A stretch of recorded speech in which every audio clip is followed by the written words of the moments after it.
So after a night in that room I was talking about, they bring me out, and it almost appears I'm in a room behind the nurse's desk. And then I'm brought right to the other side where the other patients are. There was no more transportation or anything like that. It was all in the same place. Long story short, apparently I was in the Fredericton Hospital. Made no sense to me. My car had even been towed to a place that was, shoot, I can't think of the name of it.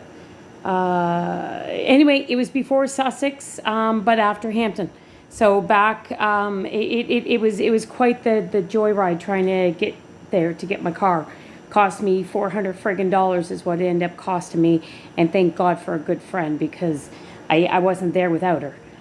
It even shocked me that I reached out to her to be the one to drive me, because we hadn't talked in so long. I mean, I appreciate her.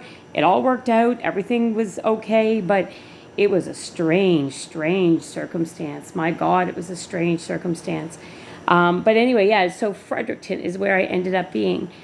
But during that time, I had met a young fella, and he had kind of an extra name that he would go by, Ari.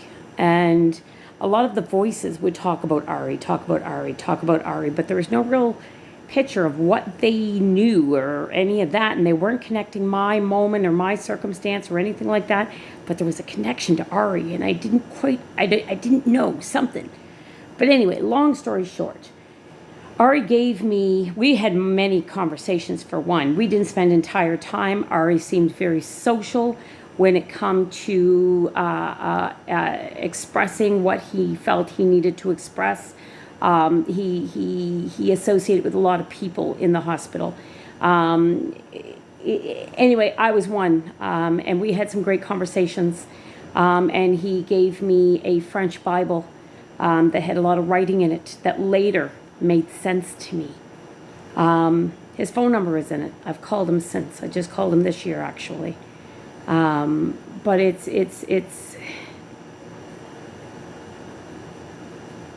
is weird the way that entire circumstance had gone. Why was I in Fredericton and my car towards Sussex?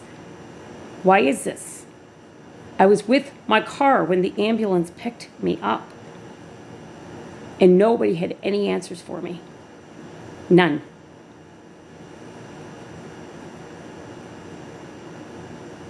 And why all of a sudden were people in my family searching for me? That was weird. That was really weird. I was almost rude because it was so weird. Almost accusing them. Not that I was blaming them for any of what I went through. But it was a strange circumstance.